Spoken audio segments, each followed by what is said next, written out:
Olá, bem-vindos de volta, prezados alunos do curso de Elementos de Máquina e Mecânica Aplicada. Essa é a nossa segunda parte, nossa parte 2 da aula de parafusos.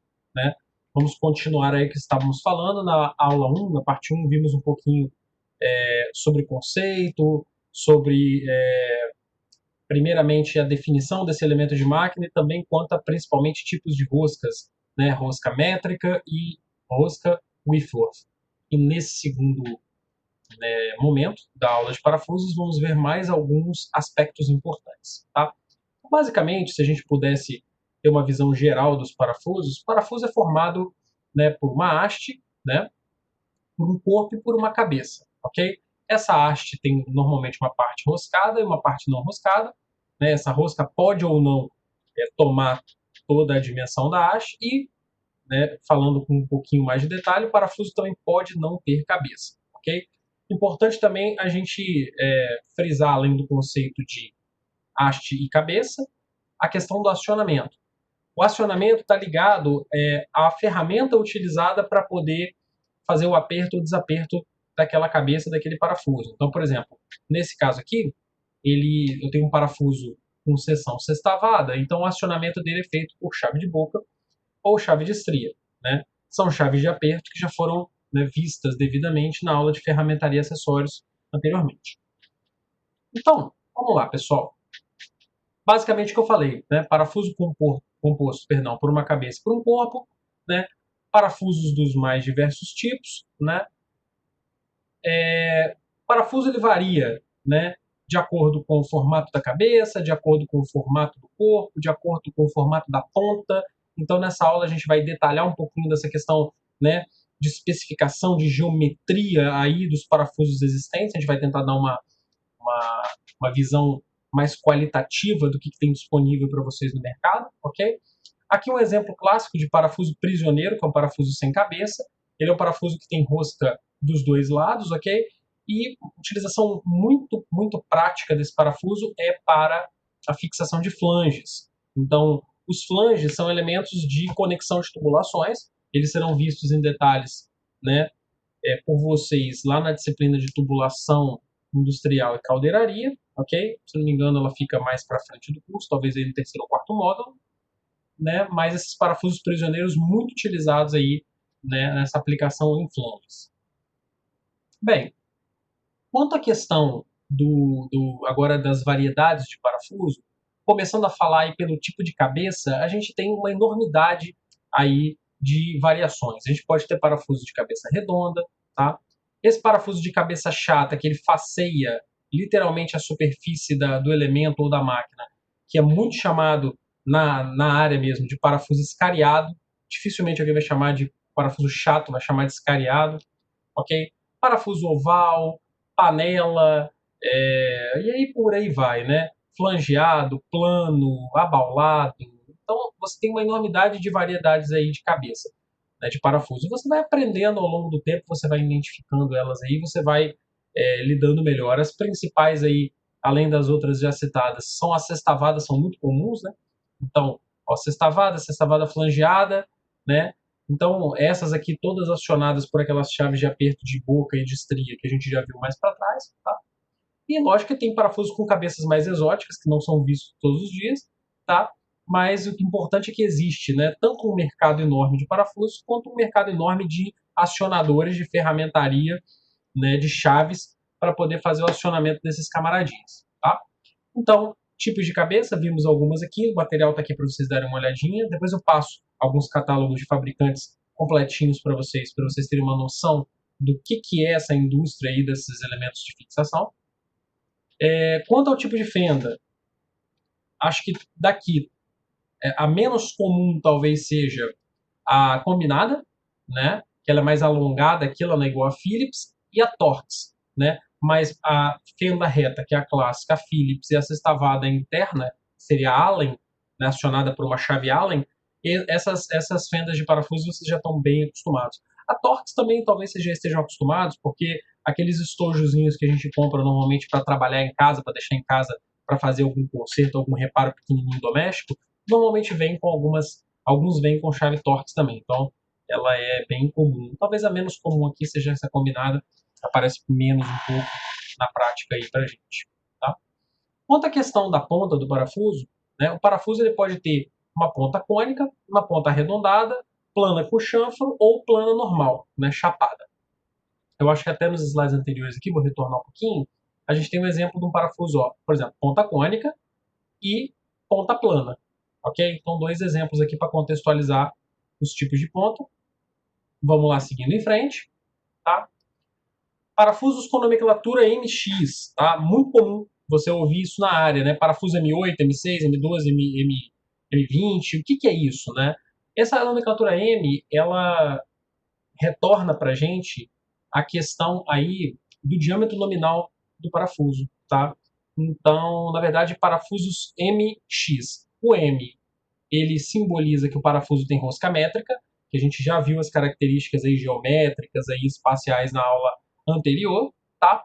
E o X simboliza o diâmetro nominal, ok? Então você tem isso aí, por exemplo, um parafuso então M8 é um parafuso de rosca métrica com 8 milímetros de diâmetro nominal, ok? Então aqui a gente tem um esqueminha com algumas dimensões desses camaradas aí, tá? Você tem dimensão aqui do próprio parafuso, então, por exemplo, aqui, ó, você tem aqui as dimensões, por exemplo, um parafuso M3, né, vai ter um diâmetro, né, nominal aqui de 3, ok? Mas o diâmetro da cabeça é um outro diâmetro, que é esse desão aqui, o diâmetro do furo brocado, né, é um outro diâmetro, então quer dizer, normalmente você tem as especificações não apenas do parafuso, mas já do encaixe desse parafuso dentro da rosca do furo brocado que vai o receber. Então, normalmente os catálogos de fabricantes eles já trazem essas informações. A minha vontade é montar um projetinho de alguma coisa para frente com vocês sobre essas especificações de parafuso, ainda estou pensando, mas a gente vai fazer algum projetinho mecânico em cima disso aí, ok? Bem, entendido isso, o que são esses parafusos com nomenclatura MX, vamos agora para alguma classificação de parafusos, né? Parafusos passantes, parafusos não passantes, prisioneiros e parafusos de pressão. Não está ali, mas também estão incluídos. O que é um parafuso passante? O parafuso passante é um parafuso comum. Ele vai unir duas peças, ele vai transpassar as duas e vai ser preso aí com porca ou porca e arruela, ou porca contra porca. Né? Então você tem todas as configurações aqui. Você tem um parafuso com uma porca só, com porca e arruela e com porca e contra porca. Okay? Mas o interessante aqui, a classificação aqui, é quanto à penetração. O parafuso ele atravessa as duas peças e é preso, né, de um lado só ou dos dois lados, isso aí vai depender. Tá?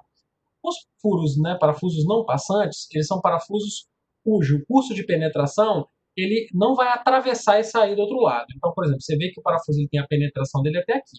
Aqui é a mesma coisa. Então, eles não utilizam porca e o papel de travamento é feito pelo próprio furo roscado, pela própria rosca, né, pelo próprio atarrachamento ali do parafuso em sua rosca característica. Tá bom?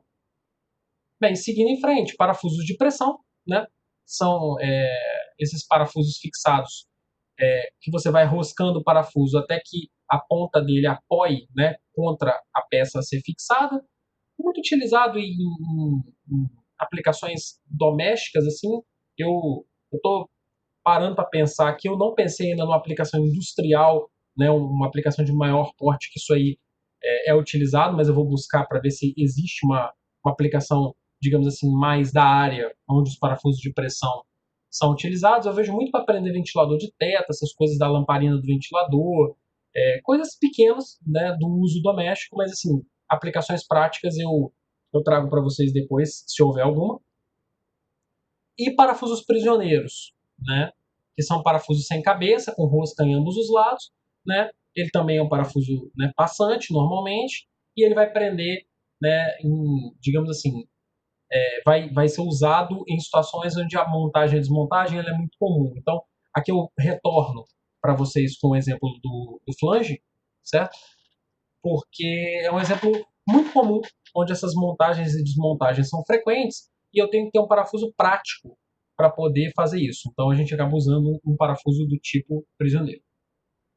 Bem, e trago algumas tabelinhas aqui para vocês mais informativas do que qualquer outra coisa, né? Para que vocês vejam classificações, parafuso sextavado, parafuso de cabeça quadrada, com rosca total, que seria uma rosca na maior parte da sua haste, né? Parafuso alta tarraxante, né? Alguns aqui usados mais para madeira.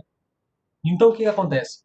O objetivo do curso aqui, quando a gente vai trabalhando cada elemento de fixação, de longe, é uma abordagem mais conceitual. Ela não está ligada a você decorar classificações, né? Lógico que algumas a gente tem que saber, como, por exemplo, anterior, de passante, não passante, são mais gerais, mas, por exemplo, eu vou te dar um parafuso e você vai ter que dizer todas as especificações dele. Isso não existe. Você não vai decorar o que existe no mercado. Muito pelo contrário.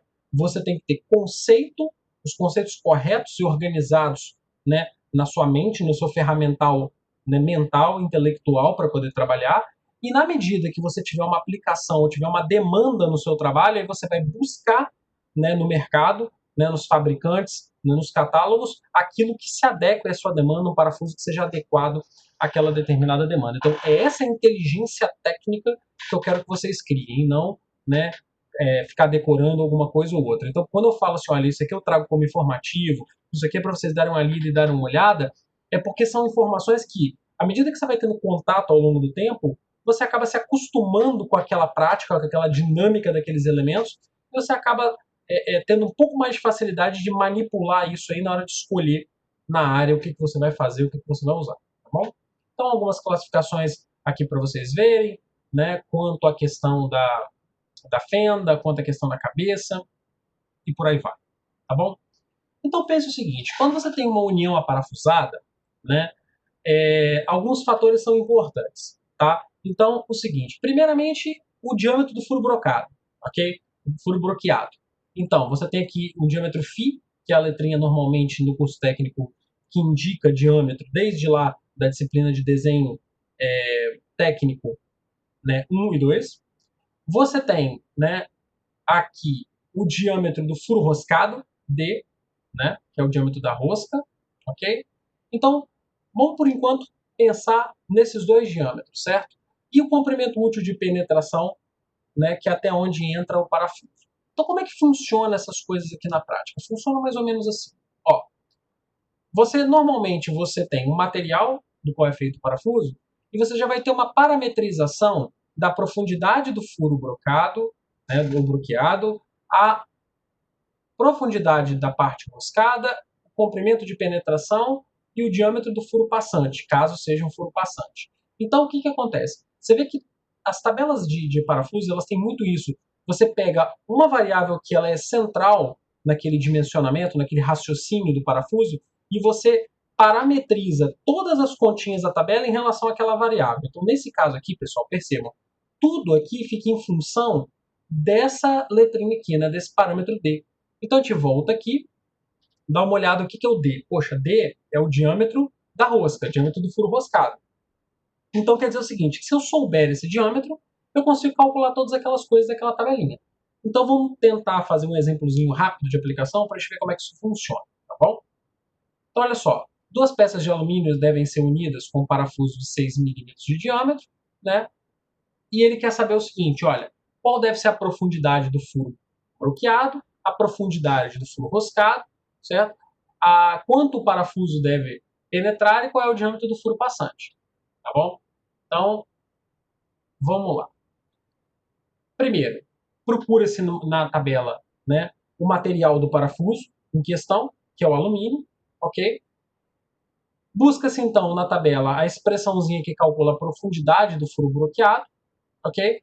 E acha-se o quê? Acha-se que essa expressãozinha aqui na tabela é 3 vezes aquele diâmetrozinho D. Então você tem esse diâmetrozinho, 3D, você calcula, vai dar 18 milímetros, tá?